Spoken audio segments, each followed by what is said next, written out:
muri Zimbabwe makadiko kwa muri kumati mana enyika. Sezvo muri kuziva kuti tiri kukupai ma-updates enhau dziri kuitika kuguruve dzakanangana nemhondi inonzi NMO zvitsva. Tiri kukuunzirai mashoko atichangotambira takanangana nekuchengetedzwa kwema-remains aCharity Chidhawu karembera nemwana wake Tendayi Sahondo pamwachete naTadiwa Marasikwa mwana wavamadungwe uyo akanga apondwa na NMO zvitsva akavigwa kwakewo ega akanga achigara pamwachete naPamela mazuva iwayo akapondwa naPamela akanga aine vana vakewo vaviri vakapondwa musi umwe chete. Iye akazotorwa naNMO zvitsva akanogara naye mugomo kwemazuva maviri kunge matatu achimubata chibharo ndokuzopedzisira azomuuraya mugomo maakanga achigara naTadiwa Marasikwa. Uyewo zvekare Charity Chidhawu karembera pamwachete nemwanakomana wake Tendayi Sahondo vakaurayiwa kwaSahondo ikoko kufamu rekwaSahondo. Hapana akanga achiziva kuti vakaenda nekupi. Pakave nekunenedzerana pakati pemhuri dzekumurume nedzekumudzimai, kwese kwese kumasaidzi kumafamilies iwaya kwakanga kuine kunongedzera kuti ndiwo wakauraya sei mwana tisiri kumuona.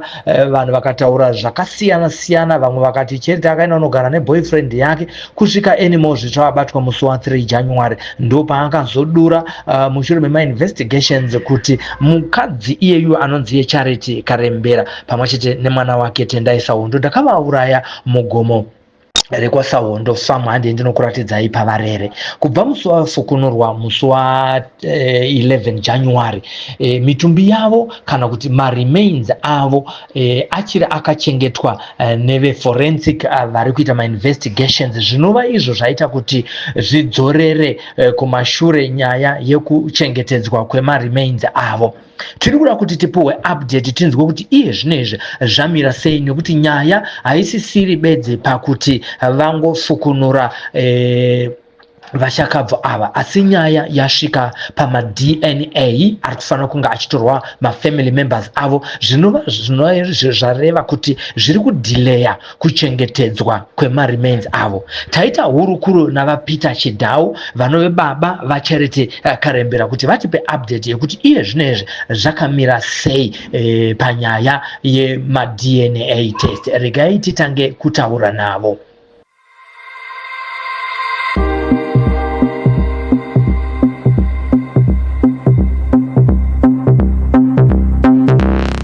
Saka yema-DNA yekusaidi kwenyu yakamira sei kwaCharity?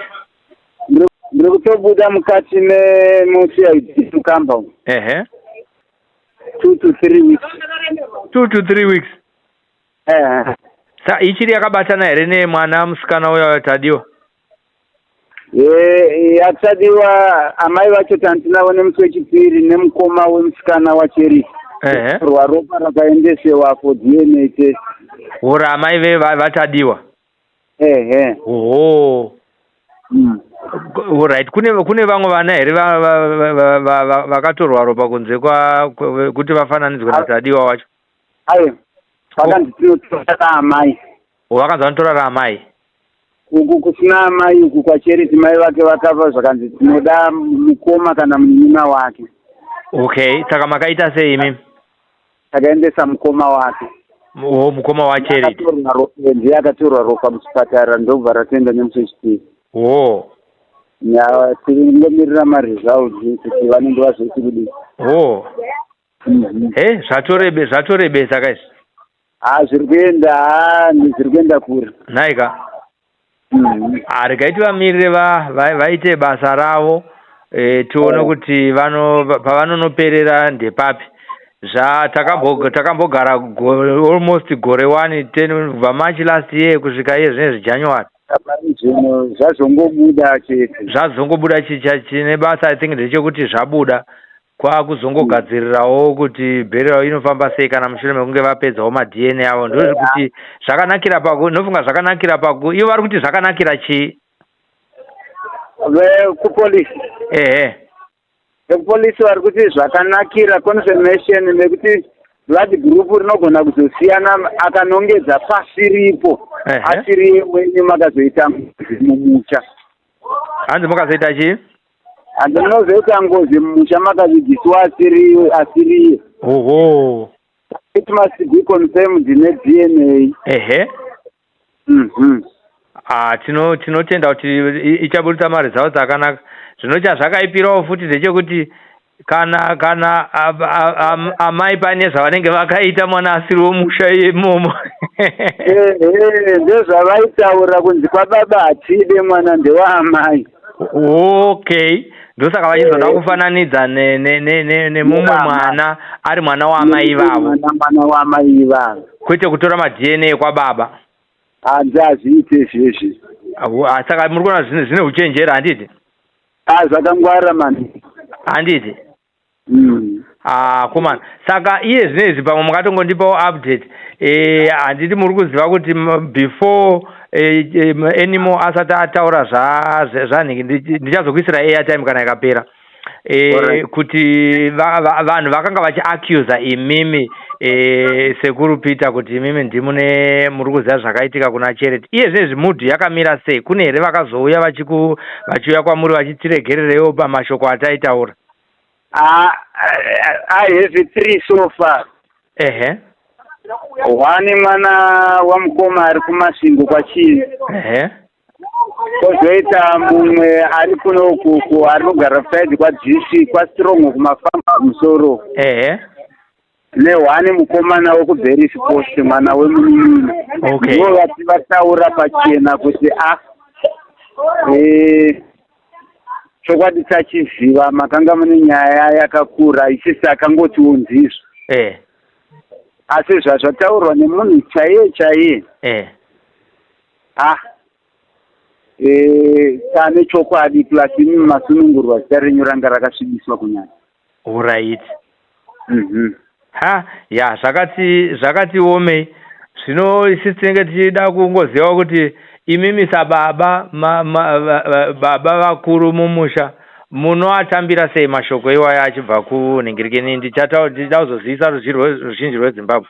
Munoatambira sei mashoko iwaya? Mashoko aya inini ndakarevisa moyo pachipostorika. Unonzi unoregerera vanotadza. Ndakatadzirwa. Ndinogamuchira kutadzirwa kwandakaita vanhu ivava ndiri kuvaregerera nekuti hapana chavaiziva vaingotaurawo zvemhepo vachifungidzira asi chokwadi chavakazodini chavakazoudzwa naenimo. Aiwa, ndinotenda nerudo rwenyu neruregero rwamuri kuextenda kuvana.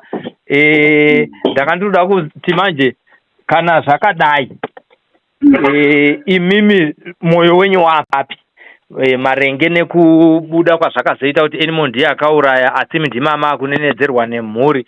Tiri kuita kuti tiise mashoko chaiwo kuruzhinji rweZimbabwe nokuti makazitaura paya tiri kusango paya patakaenda muchitiratidza pakanga pachererwa maremains aCharity neemwana.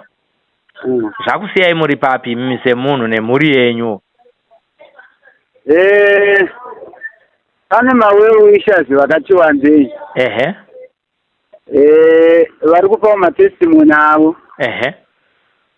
Ininiwo ndiri kuzvigamuchira sechipostori, tsika yechipostori. Kuti munhu anonongedzwa nekutadza kwake. Vese vari kuuya vari kungondisimbisawo kuti ndezvazvinodini zvazvinoita. Inini gamuchirai kana makatadzirwa vakakutadzirai vachiuya vachitaurira vega. Imimi zvigamuchirei kusvikira tazoungana paburial decent burial ceremony ichazoitwa chokwadi chotaurwa munhu wese aripo, nekuti kunyange tichidai pane vamwe vari mumakotazi vari hidden vari kutaurawo kuti semumwe wandandinayewo murama achitaura kuti ko pamwe iye enimo wacho makabatana naye. Saka saka inini ndichiri kufambira mberi kutobva kumba ndochimhanya kuti ndinzwe kuti kumapurisa tine development yakaita sei progress. Ndakaudzwa hazvisi kundinetesa, zviri kutondipa simba nekuti mwana ndewedu. Ndizvozvo. Aiwa tinotenda. Maybe toda kuzongotiwo isusu munogona kuzongotiudzawo kuti progress kuti zvamira sei kuitira kuti tigozoya tigozobatana nemi paburial yemwana. Handiti? Alright, yes man. Mungangotaura kekupedzisira tichivhara hurikuredu yatichaisa paruzhinji kuti nyaya yepostmortem mapurisa ari kuti kudii, tichitangira pakuti pama-DNA ipapo? Mapurisa vari kuti DNA test ndiyo yoga inoita confirm blood group rema-individuals ari concerned. Without which munogona kupirwa mutumbi usiri wenyu mangwana rakazova dambudziko. Saka dzisi process inotora nguva yakati kuti isusu semhuri tiri kuzvigamuchira. Kuti basa richiitwa at the same time kuchiitwa investigation into the whereabouts the missing skulls. Saka tiri kungotiwo Mwari dai vatikwanisira kuti chokwadi chibude nenguva yakakodzera tizorodze mwana wedu pakupondwa kwaakaita. Mukatsinhira zvekare kuti pakutora ma-DNA apa vari kuti vanoda ma-DNA evana hama dzaCharity kuri kuna mai. Sei vasingatori ma-DNA kana kuti ababa akafanana nemi muri muning'ina wababa vanhingirikini vaCharity? Kuri kunzi amai ndivo vanoziva the true father wechavanenge vakatakura. Kuna baba vanogona kuchengeteswa mwana asiri wavo. Saka ropa ramai rinenge riri mumwana ndiro rinokonifema kuti ndiye ratorwa ropa remumwe mwana akatekana semumada vaCharity ivavo. Zvichireva ndo zvakazoita kuti patorwe mukoma waCharity blood group rimwe chete masamples atorwe kuna iye kwete kuvarume uku. Naika. Sure. Aiwa, todawo kutendai vakarembera nokuramba muchitipawo ma-updates. Hameno kana pane zvimwe zvamungade kusiyira mhuri yeZimbabwe? Vanga vachiti kana kunyangwe anga asiri musikana chero akaberekwa pamwe chete naCharity nasemumada. Alright.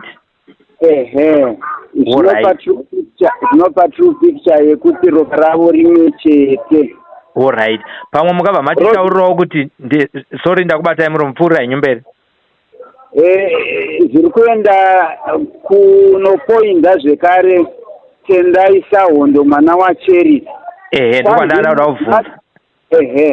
Blood group raCharity rakaita tali nera Clio mukoma wake. Rozoshandisiwa kuma-remains atatenda. Panowanwa at least pane percentage inoita confirm kuti mwana uyu angange akaberekwa naCharity nekuti ropa raCharity riri mumwana riri kuhama yake. Which is justification yemunhu kuti ndeupi chaiye. Alright. Charity akanga asinawo mumwe mwana here kunze kwa anga asina ndiye first born wake. Anga ari one. Anga Tendayi. Alright. Zvichirevawo kutiwo tikaenda kuna nditendayi ndizvo handiti?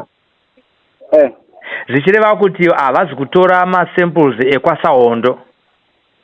Havasi kutora ekwaSahondo.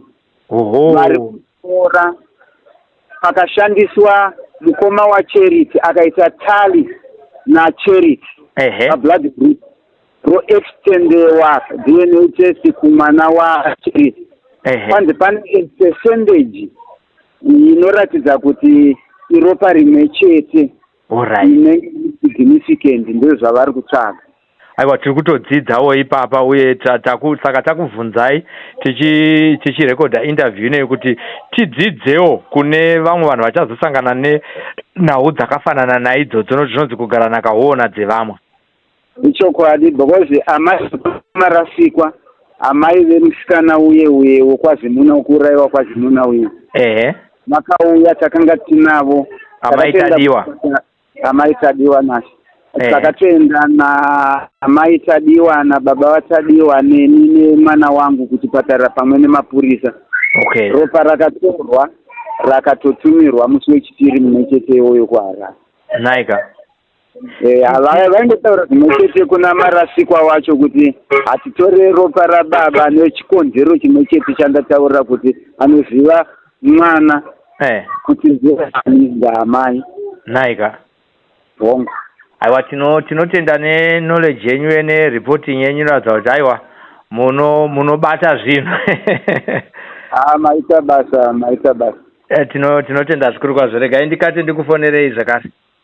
Okay. Yeah.